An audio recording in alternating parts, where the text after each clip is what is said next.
Yo, I am live. So sorry for being late. Had a bunch of things happen and a bunch of errands to run, but I am here. I don't know if anyone is going to be here because I changed the time twice, but I'm here. I rushed home so we could talk about DC Solicits, also some comic books. But yeah, how you guys doing? Let's move some things around.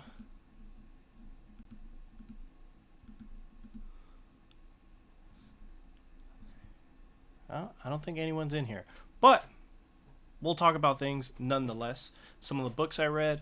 Also, September Solicits came out on Friday. Some exciting stuff around the Batman universe. We're going to get the Batman relaunch from Matt Fraction and Jorge Jimenez. Some great series are continuing, like New Gods. Mothman, appreciate you. Thank you. I have no idea why that happened. But what's up? What you read this week? I have my pile right here. That I think I've only not read Exquisite Corpses #2, Battle Beast #2, and then I picked up this thing called Los Monstros, which is by James Robinson, who, if you've read DC Comics, was, you know, JSA, all that. I got the first issue digitally, and this is amazing. So I'm excited to actually read issue 2. But my pick of the week this week probably is New God 7. That was like, this book is by far the best thing DC Comics is putting out right now. And that's saying a lot when you have Absolute Green Lantern, Absolute Martian Manhunter, Absolute Batman. I mean, that's a lot of Absolute books. But then you also have Green Arrow, Justice League Unlimited. So many good books at DC. But New Gods, I don't want that series to end. I know right now it's planned to go 12. Hopefully they get an extension or continues in some way with Ron V and Evan Cagle, because that is probably my favorite book at DC. I mean, that's hard to say with so many great books. At Marvel, it's pretty easy to say that it's the Ultimates, but I love it. Absolute Flash is what I got to read so far. I've been busy with an art project. Completely understand. I had a bunch of things happen today. Like, my mom decided to drop off. Well, not decided. It was really nice. She surprised me by bringing over my Father's Day gift today, and then had to take my family out for a couple things. So that is why I had to I have to take out these gestures. I think it's like every time I put a thumb up or something, it's like doing an animation. But Absolute Flash was great. I think, the only knock I have on the Absolute Flash book is that it's probably, of the Absolute books, the most traditional superhero book, which is fine, but I think the other books do a much better job of reinventing everything. And Absolute Flash feels like Ultimate Spider-Man. It feels like a Flash year one, which is good. I mean, the story's starting to pick up. I really like the way they introduced Ralph and Sue. Also, Linda. I'm loving the twist they're doing with Grodd. And then also sort of like, hey, everything from like Project Olympus, that's where the rogues come from and all that. So it's still a great book. But the bar is so high with the Absolute books. I think that is why I kind of like, I'm like, oh, this is good, but it's not like life changing like Absolute Green Lantern or Absolute Martian Manhunter. But yeah, we'll talk about some solicitations now. I'm really excited for September because the Batman book relaunches, and that means it's pretty close to the end of Hush 2, which has been pretty awful, to say the least. I was trying to be positive after I read the first issue, but when I read the second issue of Hush 2, I was like, you know what? I might trade weight this. I might trade weight this one, because it is not what you would have hoped. This big relaunch of, or Jeff Loeb, Jim Lee doing a monthly book for a couple months. I wish it was better. How long will I be streaming? Hopefully like an hour, maybe, 30 minutes to an hour. I'm going to be going through the solicitations mainly. But depending how active the chat is, like, maybe I'll go a little longer. Last week was really short just because, honestly, not that many people showed up, and I didn't pick up my books, which I did on Friday. So now I have a lot more to talk about. But yeah, let's go through this stuff. this is a cool Nakayama cover. Raja Ghul, now a Superman villain, loving Absolute Superman. I finally caught up on that. I love this cover. I know a lot of people were complaining about like this little box logo and stuff. I love the return of box logos. Like I'm hoping when they do like all the DC All In stuff in the fall that more books actually have the like a box logo. Like I'd love to see Superman have it, Flash, Wonder Woman, all the great characters. I heard what happened in the second issue of Hush 2 and I'll probably pass. Yeah, that's the issue where he shoots Jason Todd in the face. Granted, he was wearing his Red Hood mask, but yeah, I don't know. And I wonder like if the events from there like are why Jason. We're gonna see it in the solicitations. Like Red Hood has a new costume and all that stuff. So I wonder by the end of Hush 2 we figure out like how he got to this new status quo where he's carrying guns again and all that stuff. Jason Todd has had a rough couple years when it comes to DC. They made him, the head of Task Force Z, Zombies, and I feel like the great Jason Todd story has been told, and they just can't figure out what to do with him.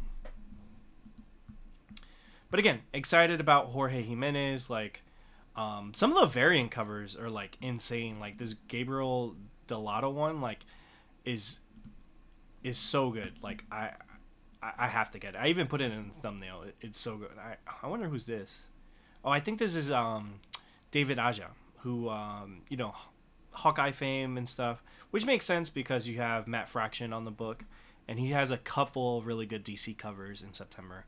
Frank Quietly, obviously all-time Batman artist. When you think about Batman and Robin, I love Frank Quietly because of All-Star Superman.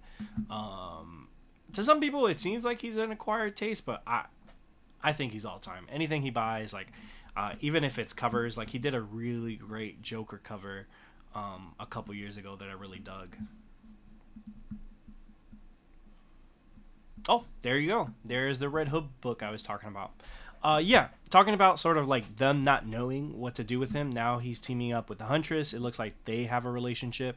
And what's weird is like this new costume, especially in this particular, it looks like Nightwing's New 52 look, just with a leather jacket thrown on top, which is, I think that sucks about like some of the Robins. Like all of them do have distinct personalities, but sometimes like certain writers or DC editorial will just like mix and match, what they do, like, and make them overlap.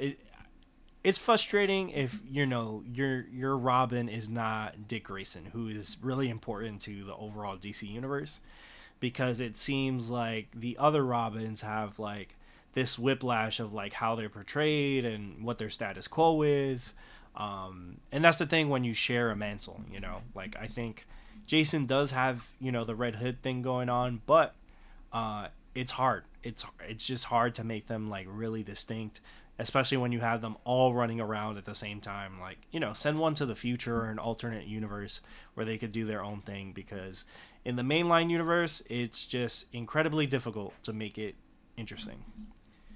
David Aja, one of your favorite artists. I wouldn't argue with that. Like, it really sucks that they didn't really pay them enough, especially for Hawkeye, because with Hawkeye, they use a lot of their covers as inspiration for a lot of the art for the posters. They should have just paid him, and I think that's something that not just Marvel does, but DC, like, if they could pay the original artists and creators more for their work and contributions, I think comics would be better. Jason has never beaten the Grayson clone allegations.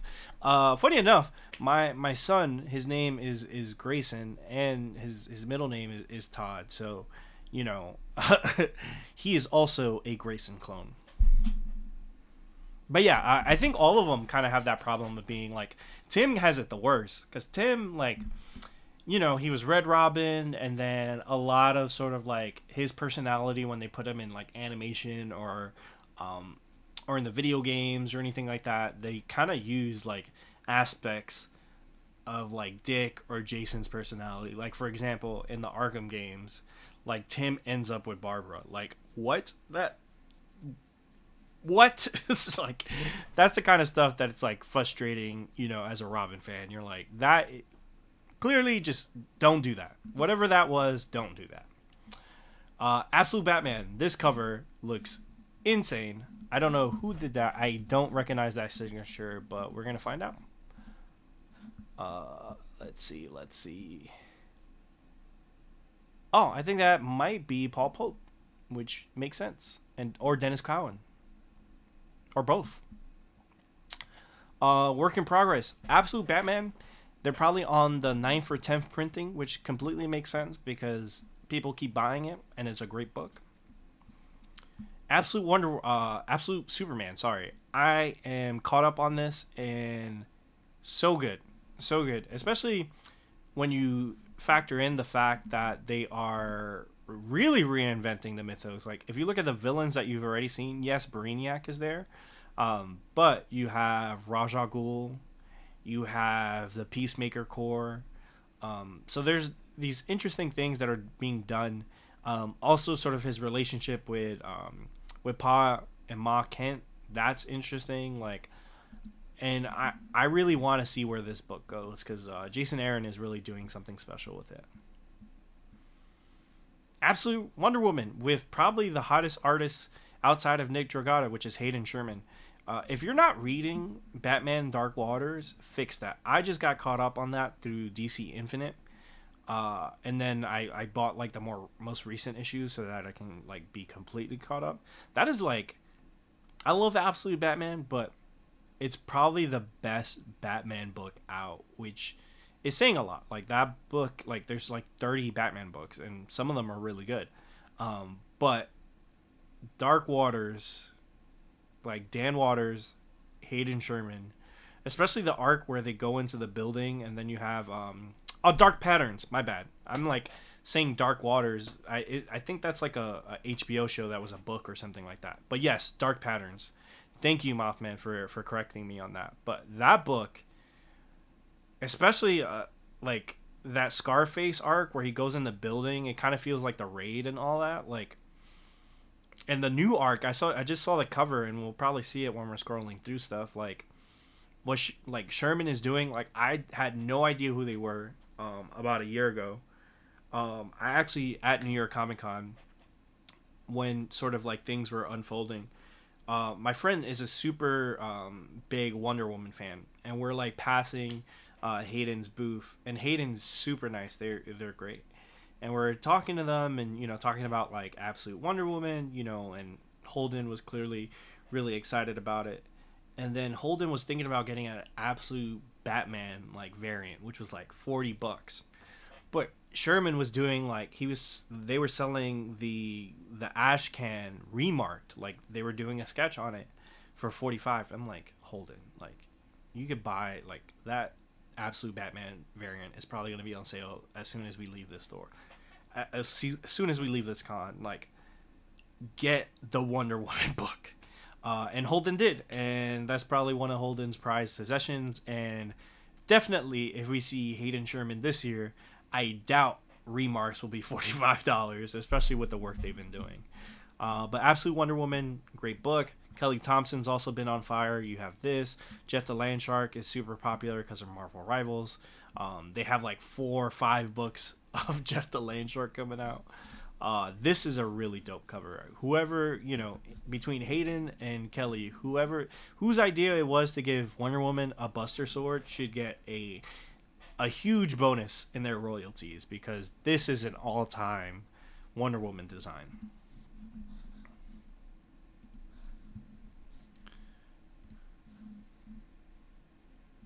Sherman is new to me too, but I love their work. Their paneling especially is incredible. Yes, the panel work they've been doing, especially in Dark Patterns.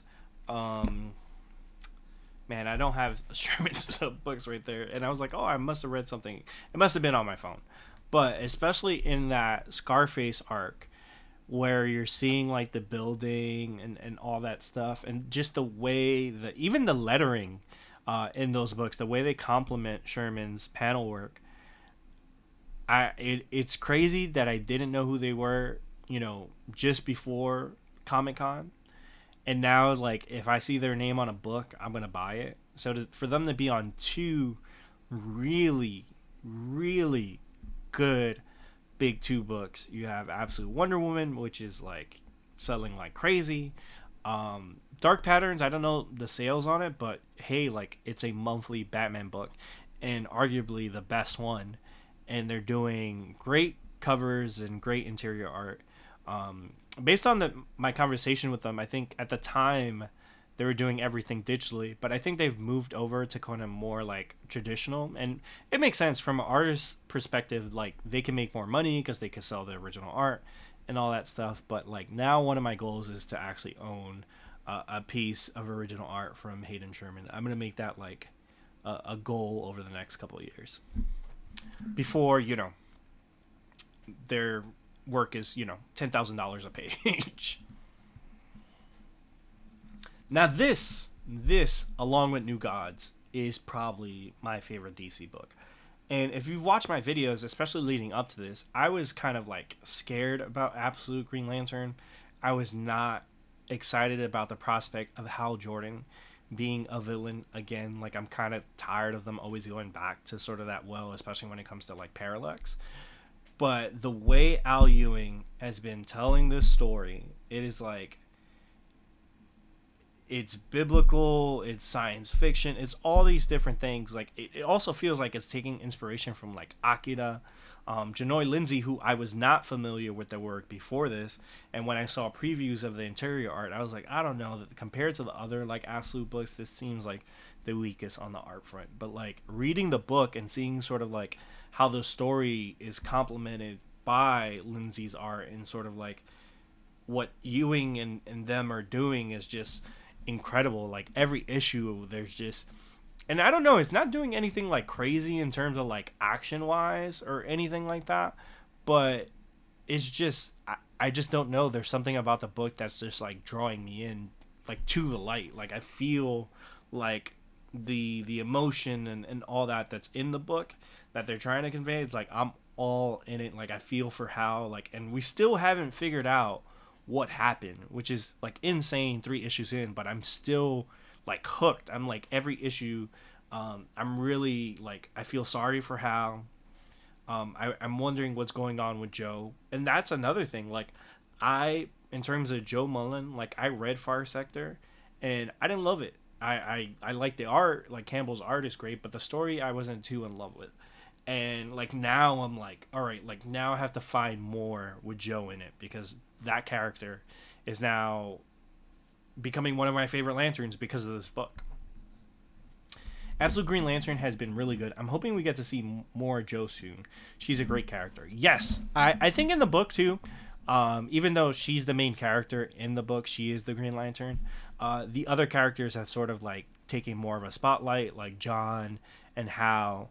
But I think once we figure out what happened to Hal and Joe on that day, whether it be like Judgment Day or what Abin Sur was talking about in terms of like the judgment, the flame, all that kind of stuff, I think it's going to really shift, and maybe we expand to the stars, or it stays like Earthbound.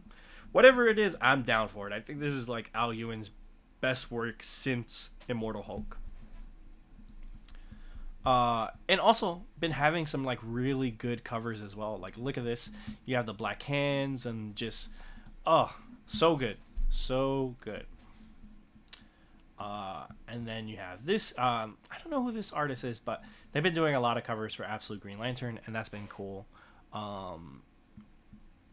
Absolute Flash, looks like we're getting Weather Wizard for the first time.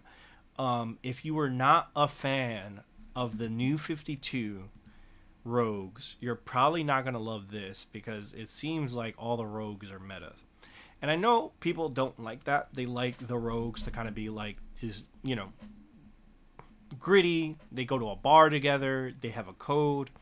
And I get that. I love the Flash. But like my favorite Flash run is actually the New 52 run. It's the run that really got me into the character in terms of like reading comics.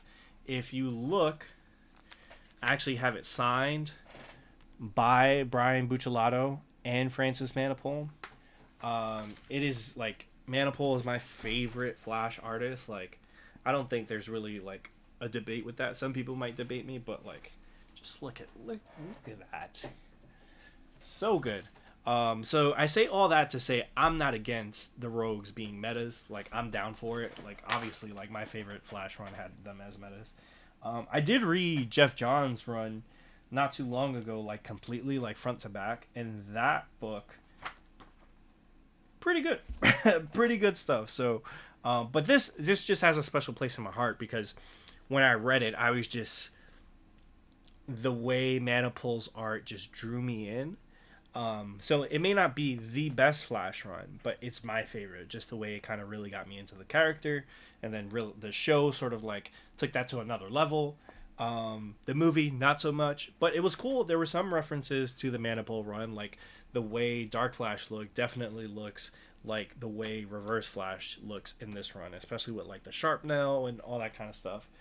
So hopefully they got a royalty for that because love these creators. I've actually, had the opportunity to interview them both, which was cool. But I really like this.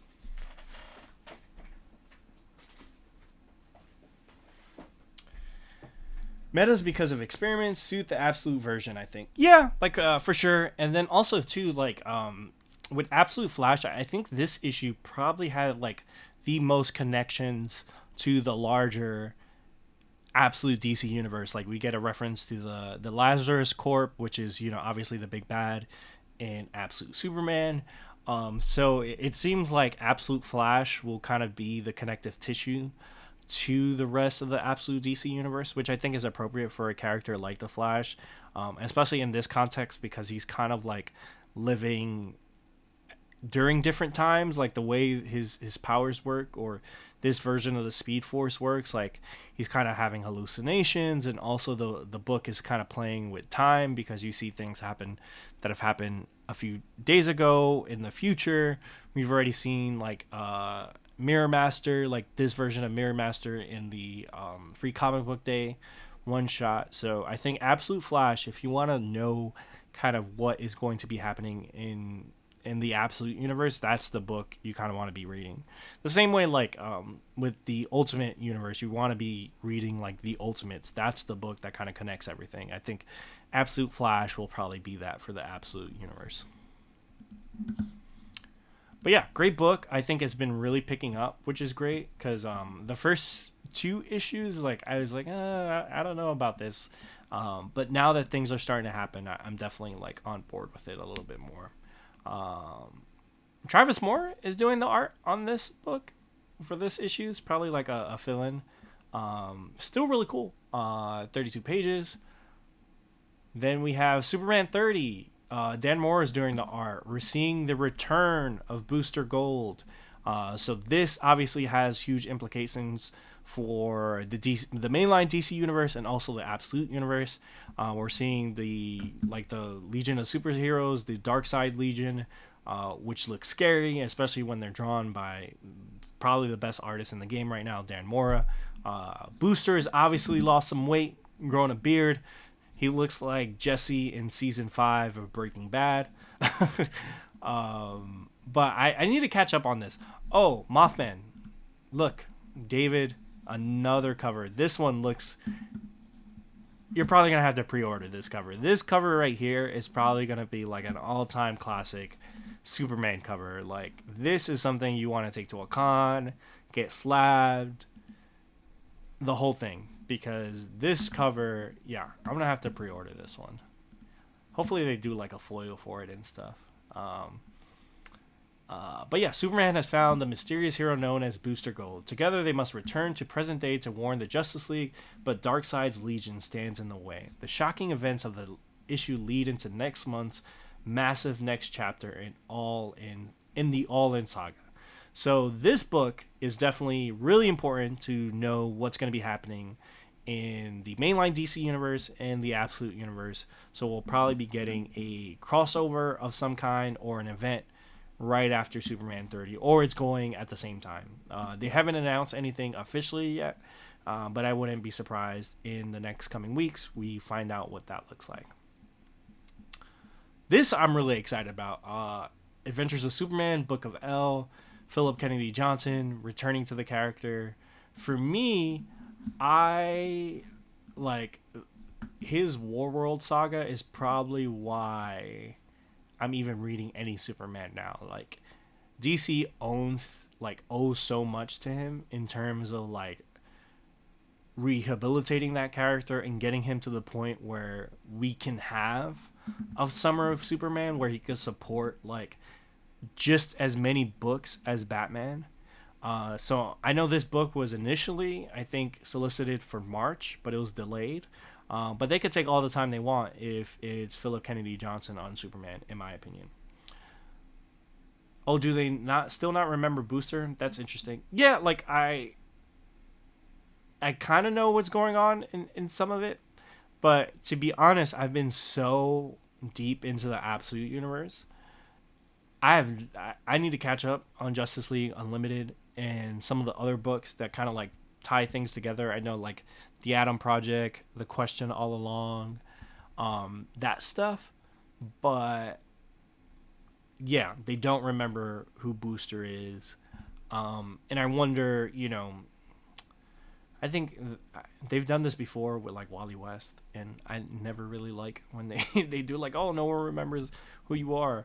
But I'm hoping Booster gets back to the mainline universe, and we kind of see how these two cross over. But not in a major way, because I don't want them to ruin the momentum some of these books have. Like Green Arrow's been fantastic as an ongoing. I started Batgirl recently. That's good. So everything DC's doing, like from a editorial standpoint and putting out books, like has been pretty solid in my mind. PKJ on Superman is everything. Warworld Saga is the best mainline Superman storyline to me. I won't get an argument from me in that. Like that's probably my favorite too. Like, I think like over the course of a couple days, I read that on like DC Infinite, and yeah, it still has like a profound effect on me. And like I said, if that book doesn't happen, it sort of redeems sort of like the perception of Superman after the Bendis run, and sort of like Superman was not a big priority at DC. Obviously, they have the movie coming out, but from the comic standpoint, they didn't have like 20 books like they do now. And I think part of that is because of what Philip Kennedy Johnson's been doing or did. And I kind of fell off of it once he came off of Action Comics. Like, I know they have a new jumping on point right now with Mark Waid, but I haven't, ever since Philip Kennedy Johnson got off the book, I stopped reading it. Superman Unlimited number 5. I have the book, but I have not read it. I like read some of it, and then something happened or whatever. It is kind of like a good jumping on point. Like they have, like I kind of peeked through the art because I made a short on it. But this Mark Spears cover looks really good. So cool to see Mark Spears of Monsters fame getting big to work and doing these like trading card variants. But I don't know if I'm gonna catch up on that. Like, to be honest. This is Action Comics, Mark Waid. If you love Mark Waid on Superman, like Superman Birthright, obviously Kingdom Come, and you want to see them go back to Superboy and possibly the Legion, this is the book for you.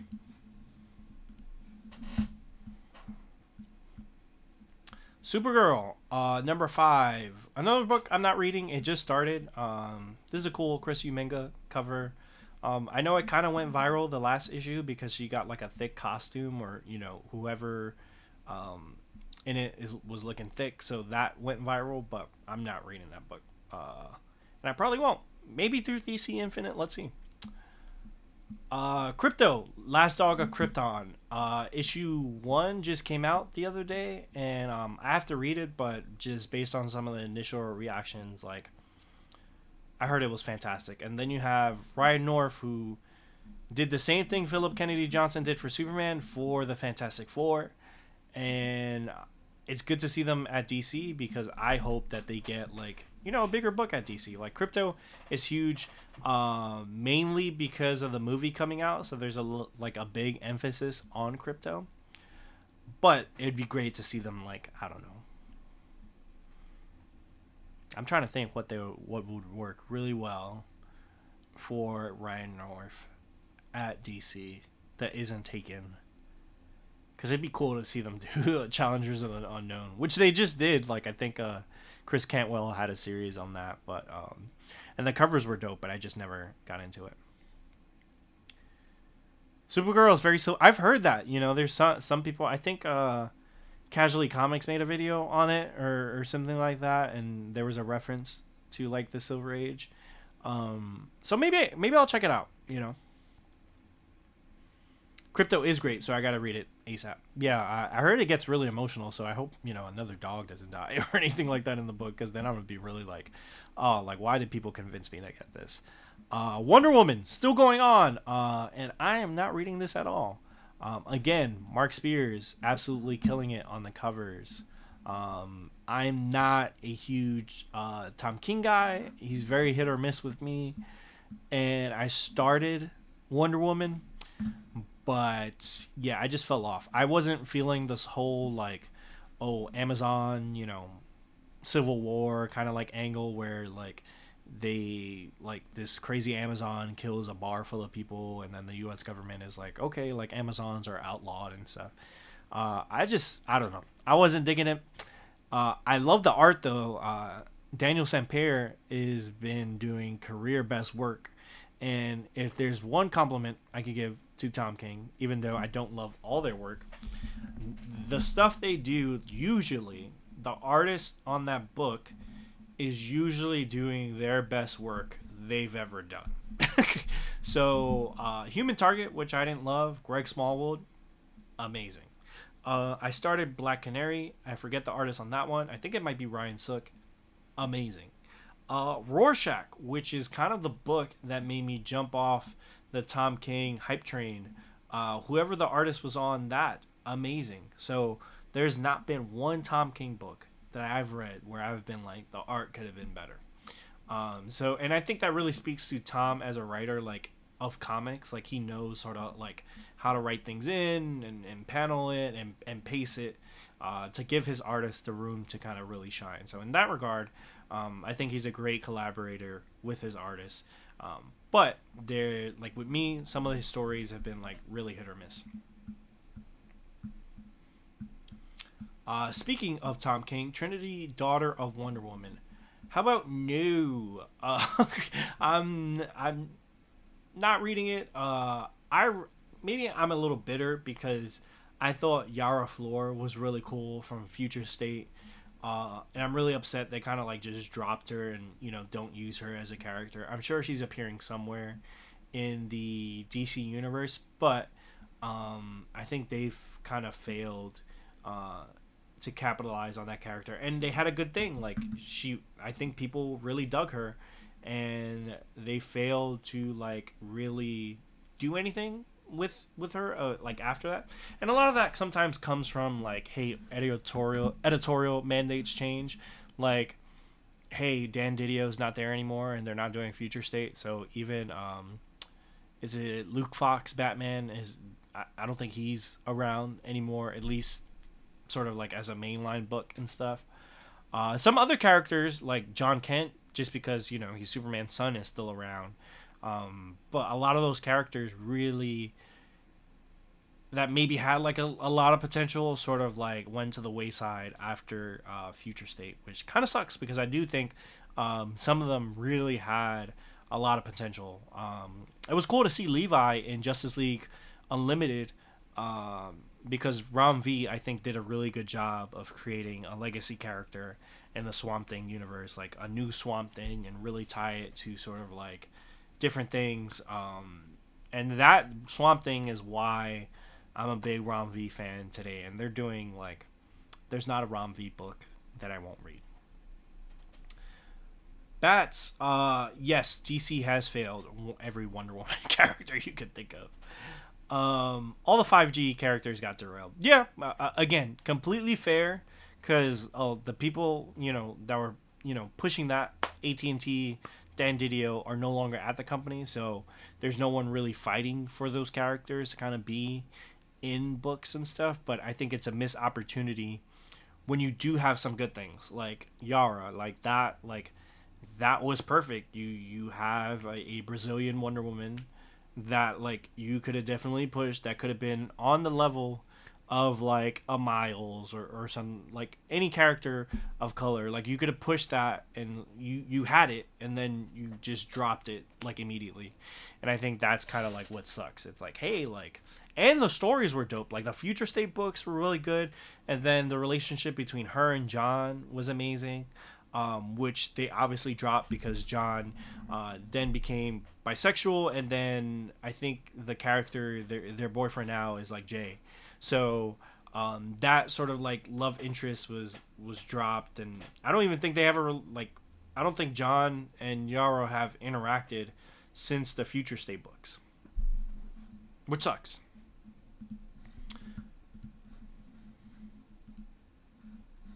One second, let's bring that back up. What is this? Justice League Unlimited 11. Dan Mora, the hardest working man in comics. I don't know how he's putting all these super detailed covers out and stuff. I think by the end of the year, Dan Mora's hands are going to fall off.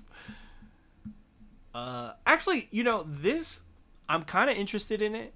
Like, I like the way DC's kind of been doing these books outside of like the Justice League, where they're tied in to the universe, like the Question All Along and the Atom Project.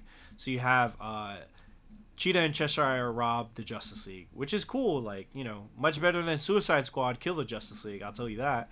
I actually like Cheshire because I really loved Young Justice. That was like my thing back in the day. So you got Greg Rucka, who is a great, DC creator. I'm interested, not that it's like at the top of my like pull list pile, but because of the creative team and the fact that Cheshire's in it, I'll check it out. Black Adam card? I don't know what this book is, but what is this? I gotta cool it with the ads on this site. Yeah, this Black Adam Mark Spears is pretty dope. And of course, it sends me all the way back. That's frustrating, but I guess that's Justice League Red, Saladin Ahmed. Not too excited about this. I never really understood them trying to put Cyborg in the Justice League because it just never works. I think when Jeff was writing the Justice League book, it was cool, but it always felt like out of place, And there were some great stories in there, but I think Cyborg is always going to be a Titan. Which is not there's nothing wrong with it. The Titans basically became the Justice League for 2 years. It's just I feel like with Cyborg, they feel like, because we live in such a modern time where computers are so much a part of our lives that like Cyborg has to be at the center of that, which is fair. Like I get where the thinking comes from, but they've yet to sort of like make it make sense for him as a character. They haven't really done the work in like a solo book or an arc to kind of like put him in those situations, and it sucks because Cyborg is a great character. Like I love Cyborg. Donna Troy, Casey, now Yada are all forgotten. Until DC gets it together with Diana, all Wonder characters will be forgotten. Name 5 Wonder Woman villains. Hades. 5 Wonder Woman villains. I did it. Dan Morris secretly creates shadow clones or something like that. Yes, he. If you read Ultimates 13, I think that's what he's doing. I think he's doing exactly what Iron Lad was doing. Really excited to have Dan Mora back on Superman and Justice League Unlimited. Listen, Dan Mora on a book, always going to love it. He's doing a lot of covers, so hopefully that since he did a lot of the Superman movie stuff, in terms of covers, James Gunn hits him with a huge bonus where he doesn't feel like he has to be on 30 books at the same time. Most of the Titans are on the Justice League Unlimited right now, aren't they? They are, but they also have a Titans book. So they're technically the Justice League, but I think Justice League Unlimited is like one of those things where it's everyone is still like doing their thing, but they have a room on the Watchtower. But also, I haven't been reading Titans. I didn't love Tom Taylor's interpretation, mainly because like in the first issue, Wally West gets like shot in the chest or something, and I was like, not this again, not leave Wally alone, please. And I'm sure like he came back because he had his own like Wally was in other stuff, but as soon as I saw Wally get shot in the chest, and it also gave me flashbacks of the Titans TV show where like every character on that show got shot at one point or another. So I just immediately turned off on the book. But I've been hearing good things about the new one, so maybe I'll check that out. Really feels like Justice League Red could have been the best time to make a Young Justice team with similar mission statement as the show. Yes, Emmanuel, that would have been awesome. And I think where with Young Justice, and they did this a little bit, but they should do what Marvel. I mean, they've done this before. Like the Young Justice Targets was set in the universe and continues some stories, but Marvel just announced a Spider-Man '94 miniseries that will kind of be like a continuation of the animated series, and because as of right now, and I don't think we'll ever see an end or a continuation of Young Justice, the animated series.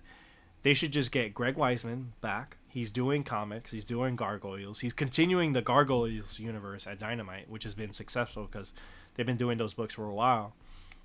Just do Young Justice as a comic.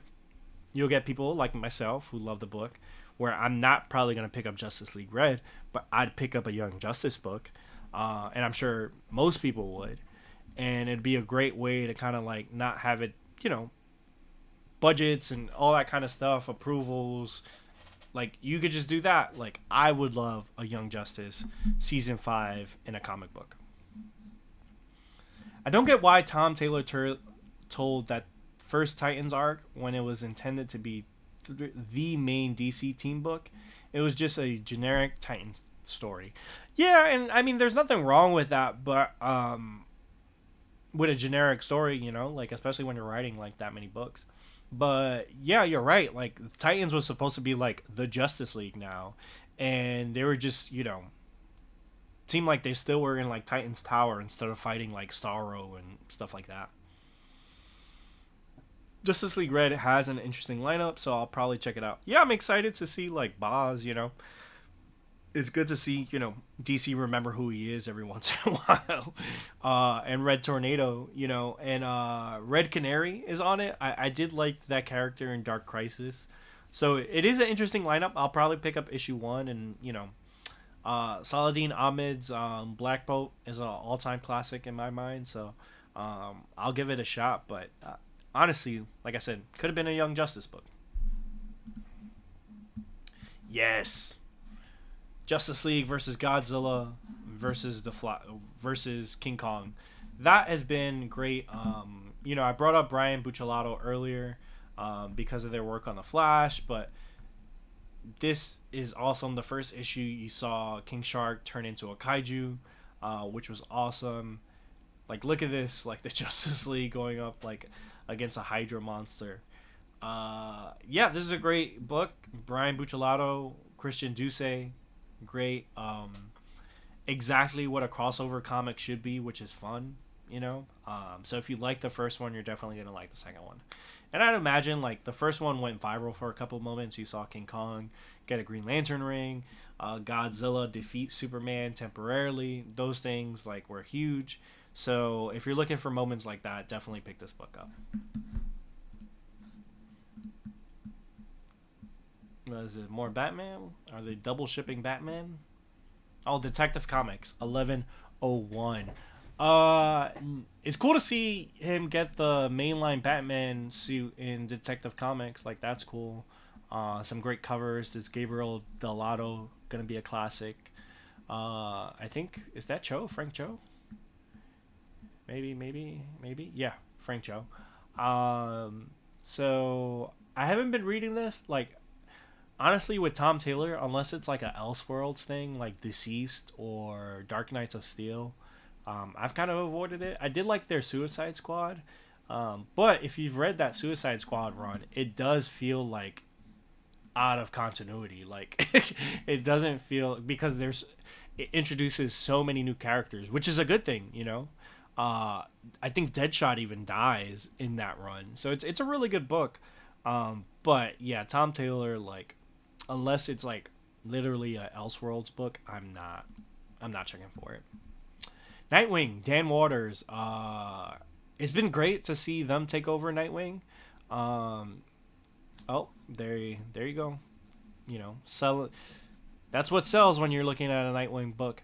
Um, like what they've been doing with Dexter Soy, like it's much more fast paced. Feels 90s in a good way, like those old 90s like Nightwing books. With Tom Taylor's run, the first 5 issues of Nightwing were great to me, but then it got really like stale after a while. Like, and I feel like that happened with Superman, his John Kent Superman, and a couple others books. So like I said, I really like them when they do some of the Elseworld stuff, but like their main line, like when they're doing an ongoing, I haven't really liked it. But they just announced a new like creator owned series at DC, like Children of the Round Table or something like that, and that looks cool. I haven't read Taylor on DC, but I've heard it's good. I've heard good things too. Like I like Mikhail Janin. Apparently, Bruce falls in love with like Joe Chill's daughter or something like that, which seems kind of interesting. But yeah, I kind of like with Tom Taylor. I'm like, I'll just read it on Infinite. If it's not one of those books like Deceased or Injustice, which were classics. Batgirl. I started reading this. I haven't caught up, but like Tate Brompel is doing really cool stuff. And Batgirl's on issue 11, right? Which is not like a huge deal. But it's a huge deal when you consider like Marvel's canceling books left and right. Like they're canceling like X-Men books. Like X-Force didn't make it to issue 11. So to see DC invest in a character like Cassandra Cain and have this run of books, like who knows? Like I'm hoping it goes for a really long time because I like seeing books go to issue 30 or more on the stands. And that usually indicates to me that there's some level of quality where people are buying it on a consistent basis and makes me want to try it out. So kudos to the entire team behind this book because, like I said, in this current environment, like books are getting canceled left and right. So I am excited to actually catch up on Batgirl. And then this cover is really dope. It never saves my spot, that sucks. But that means we're together a little longer. But yeah, Batgirl, pretty fun book from what I've read, but I'm going to try to catch up because I want to support that. Birds of Prey, another book that's been going a while. Kelly Thompson, issue 25. Birds of Prey is on issue 25. Yes. More books that get to issue 20, please. Kelly Thompson, one of the best in the game right now. She really knows how to write action. I loved her Scarlet, Absolute Wonder Woman, obviously great. Birds of Prey, I fell off of it because Leo Romero, this was the main artist at first, and they were so perfect for it. And then, they're so talented. They're in animation now. They do the principal designs for Your Friendly Neighborhood Spider-Man, which makes sense. Like, get paid more. Like, I'm all for that. But it made me fall off of the book, if I'm being honest. Like, I was like, oh, I really like this style. And yeah, that always sucks when an artist gets off a book. I don't mind like a fill-in here and there, like you're seeing it with Absolute Batman, but sucks. It really, really sucks. Poison Ivy is on issue 36. G. Willow Wilson. I want to check this out because, like I said, it's going a really long time. I have a feeling that it might be because it covers like this, but I do want to give it a chance. Catwoman's been going a really long time too, and like I said, Marvel can't get MJ and Black Cat to go past 5 issues, so it is good to see books run this long, even if it might be just for the sake of covers. But I don't know that. I haven't read the book, and I don't know anyone that's reading Poison Ivy. I vaguely heard good things maybe one time at the shop where I was like, man, this series has been going a while. someone was like, yeah, there's some really cool stuff going on in there. And then I was like, you know what? I'll check it out. And then I never did. So that's my fault. Harley Quinn, David Nakayama cover. You know, he does a great job. Harley Quinn 54. Haven't been reading that. Don't know who Elliot Kalin is. I don't know what is going on in this book. Is there's a really good jumping on point. But if you like Harley Quinn, there's a Harley Quinn book. Batman and Robin 25. Philip Kennedy Johnson. This is probably my least favorite Philip Kennedy Johnson book. And the reason why is because it feels like he's writing Damian, and I haven't read it since like the third or fourth issue in his run. He's writing Damian like when Damian was like 10. Which is fair. Like, he's probably writing like the father-son story he wants to write. But I think if you were following Damian's progression from Joshua Williamson's Robin, obviously you had Lazarus Planet and all the stuff that Damian's kind of been through and over the past couple years, it is always hard, especially when a writer, like, there's a change of the guard and it kind of snaps in the completely opposite direction. So I think maybe if I take my perception of what Damian should be at this age and sort of just read it as a father-son story, I'd enjoy it more. But in this new book, he does get a new costume. So it looks a lot more like the traditional like Batman and Robin. He had a suit for the past couple years that was designed by Gleb. But this definitely looks more like classic Robin, even his earlier suit. So I think just going back to that traditional look. And they're probably doing that to prepare us for the movie, eventually when he makes the movie, Batman Brave and the Bold. G. Willow Wilson means I need to read it. I've heard it's got Swamp Thing type stuff going on. I heard that too, like where she's like interacting with the Green, and I think there was an arc where Swamp Thing was in it, and that's when I was like, oh, like I think I might have to check this out. But then I forgot. Factory resets on characters can be rough. Yes, they can be, especially if you've been reading that book actively. So I was actively reading like Joshua Williamson's Robin and then Batman and Robin. So when Philip Kennedy Johnson came on, it was like a complete like 180, and it took me a while to kind of like, all right, like let me give it a couple books to kind of like catch up. Titans 27, it looks like the Doom Patrol is back. This Mike Allred cover is amazing. I would click on it, but I'm afraid I'm going to lose my spot like I have been over the past couple ones. I think this is Chris Burnham, who worked on the Unstoppable, Doom Patrol. I think this will be cool, like Titans and Doom Patrol. Like, maybe I'll pick this up. Batman and Robin, Year 1, 11. I don't know. I wonder if this is supposed to be like a 12-issue series. But like if you put Mark Waid and Chris Samnee together, the first, I've read the first 6 issues. I still have to read 7. I'm really loving it, and if you just give me more like Dick Grayson, I'm gonna buy it.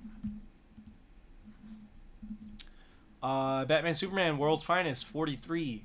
Again, even though this is Batman and Superman, like they should be going this long, but I know the last one didn't go this long, so to see it at issue 43, some great art, just a consistently fun book.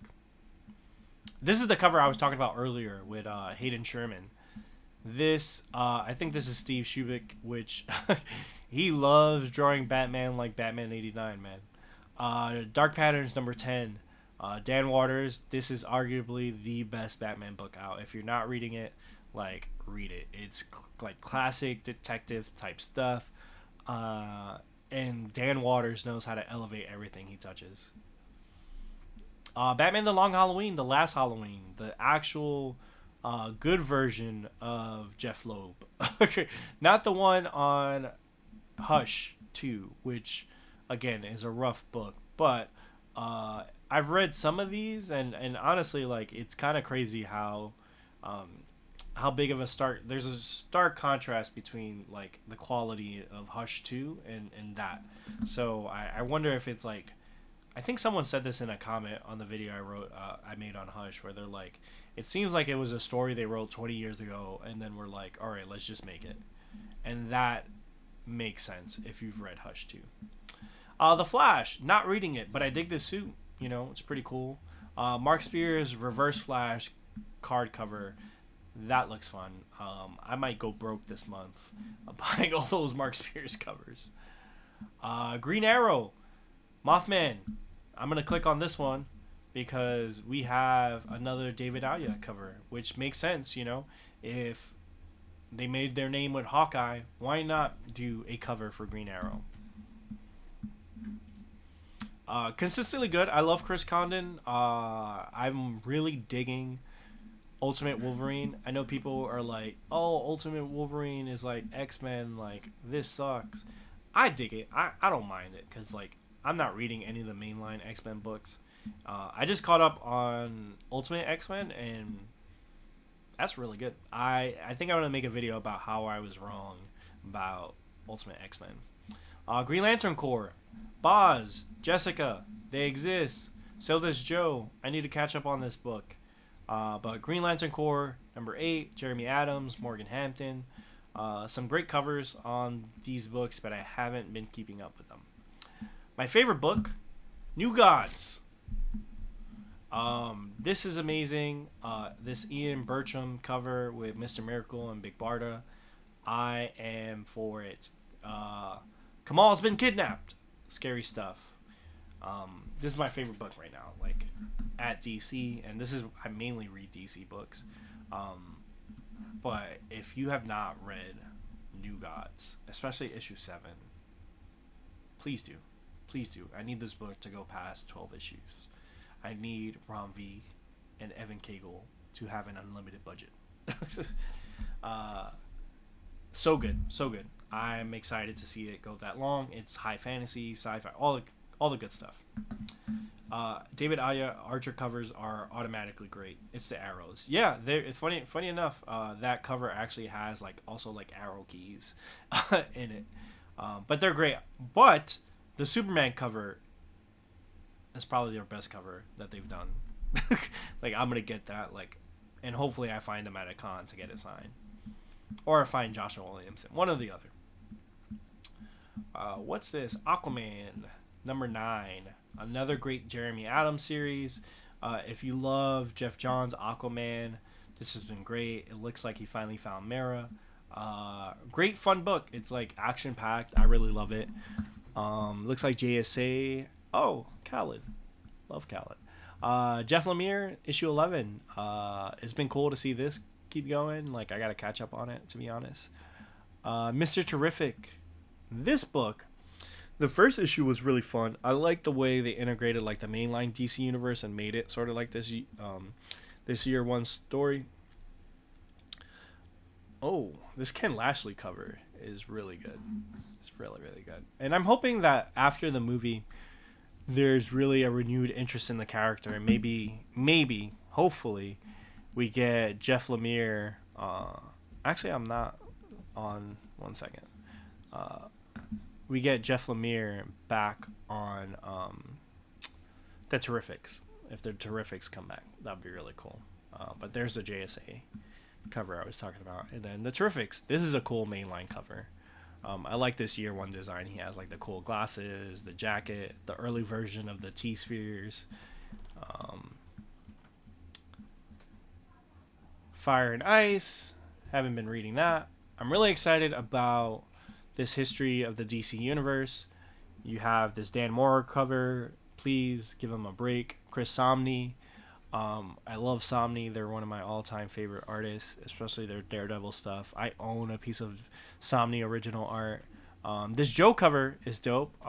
Again, I'm becoming a bigger and bigger Joe fan after Absolute Green Lantern. Batman, Second Night. So if you like First Night from Mike Perkins and Dan Jurgens, this is the book for you. I'd never finished it. I cannot stand Black Label books that are like on a bi-monthly or whatever schedule, because I always forget. And then on top of that, the books are huge. so I can't put it like anywhere reasonable. So I can never find it, and by the time the second or third issue comes out, I've forgotten what happened in the first issue. So with these kind of like black label books, especially when they're like 3 issues or something like that, I'd much prefer that they come out with just like a straight hardcover. Now, the economics of comics, I'm sure they do the single issues so that they can break even, build hype, and then when the trade comes out, that's all like profit. Understandable. But as a reader, I hate it. But cool covers. Superman, the Kryptonite Spectrum. I don't know what this is. W. Maxwell Prince. Cool covers, but seems like summer Superman stuff. There might be some books that you just might have to skip, and that's one for me. Resurrection Man, Quantum Karma, Ram V. If Ram V is writing about life and death, pick it up. I had something spoiled from Resurrection Man issue 3 because I've been procrastinating on like reading it. It's somewhere around here, and someone spoiled something, and it kind of like pissed me off. But that tells you, hey, when you pick up a Ram V book, read it because it's going to be really, really good. I think this is Immortal Batman, Immortal Legend Batman. So if you love Power Rangers and Batman like me, this is the book for you. What is this? Gotham by Gaslight, which is like, I guess, turned into Justice League. Haven't been reading this, but this is definitely going to be a DC Infinite buy for me. Or read. Oh, this is that book I was talking about earlier with Tom Taylor. What is it called? Children of the Round Table. Court, #1.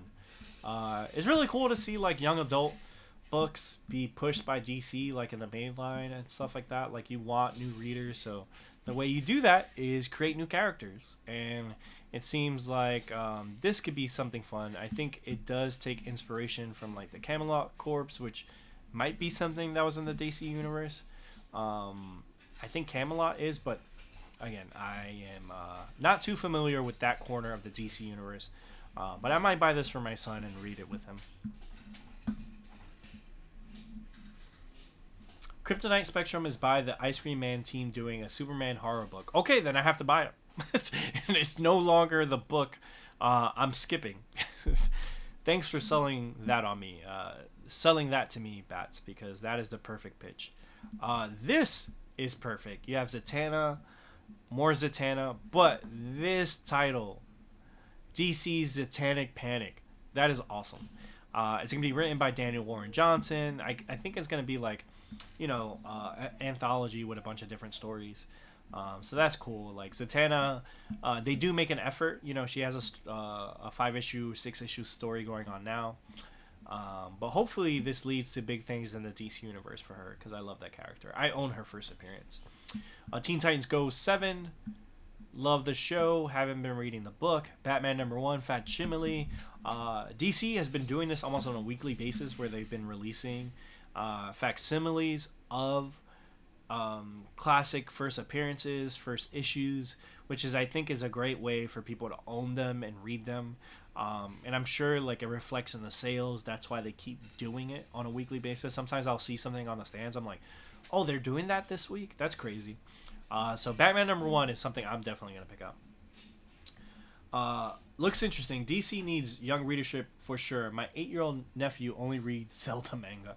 That's the problem, Mothman. They don't meet the readers where they're at.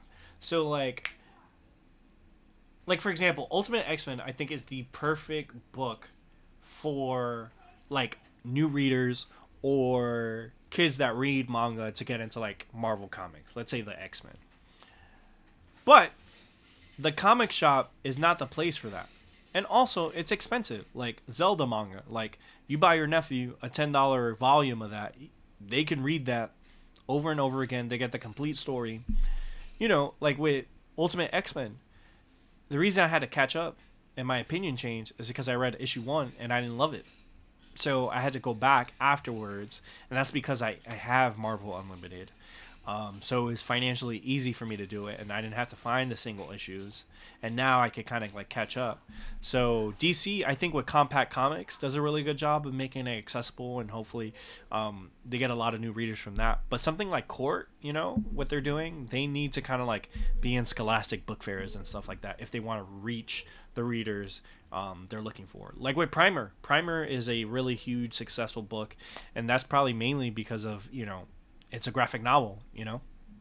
Eventually they did release it in like single issues and stuff, but again, I don't think those readers really are at comic shops where single issues come out. Each issue will feature a different color of kryptonite, having a negative effect on suits. Yes, now that you say that, I remember what it is. And I'm gonna get it now. You've sold me. As a Jason Todd fan, this is gonna be fun. Batman 635, which is the first appearance of Jason Todd as the Red Hood. Absolute Martian Manhunter, trade paperback. I'm going to get the hardcover for sure. Yeah, so that's pretty much it. Now we're at the trades and stuff like that.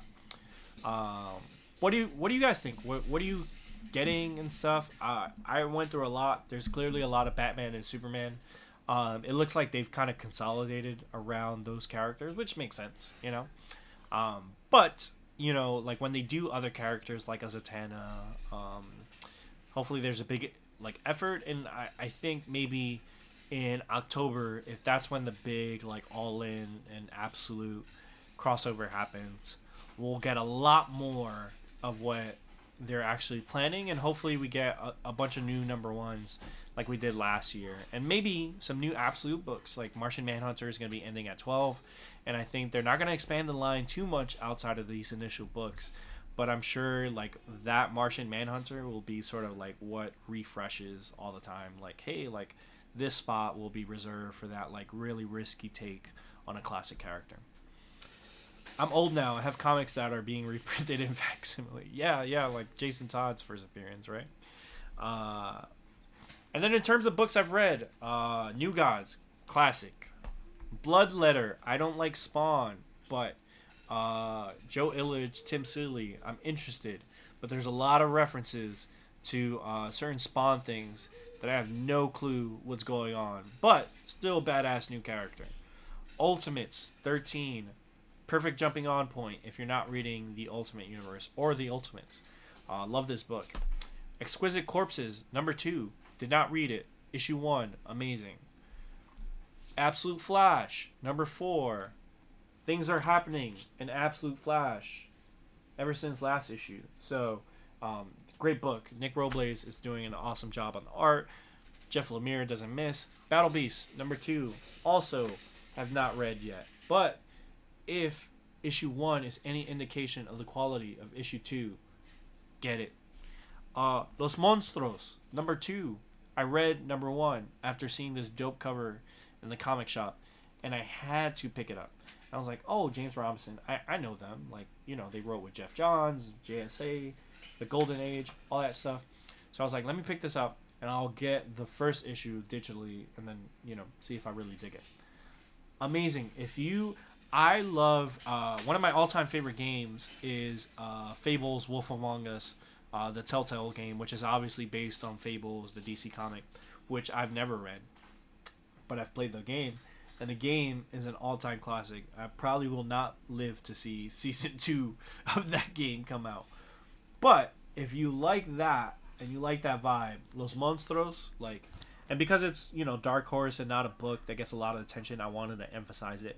And I'll probably do a short or something like that, because I think I want to highlight more comics that I'm reading that are not necessarily at the big 2.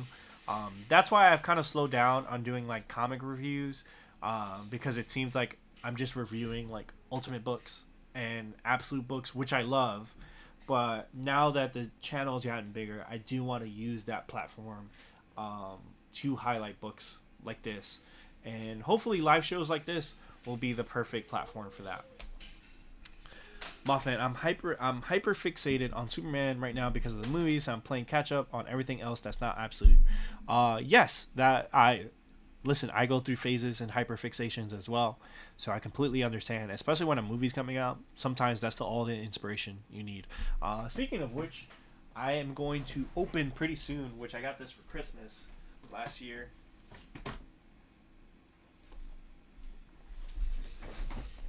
All-Star Superman Absolute Edition. I have it in compact comics.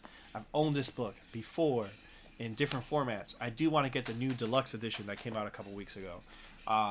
So I'm probably going to crack this open and do a video on it. So, Mothman, get this.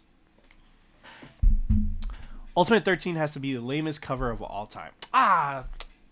Don't say that. I thought it was cool. Like, yes, it's just marker, but if you've been reading the book, it makes sense. Like, it's cool. Like, you know, if you're a new reader, you're probably like, what the fuck does that mean? And it might be lame, but for me that's been following this book, I think it's awesome. Like, it's a great reference to actually what's going on if you've been reading it. But I completely get if you haven't read Ultimates and you get into the comic shop and you're like, I want to read the Avengers, and you just see Iron Man's hand writing Ultimates 3.0.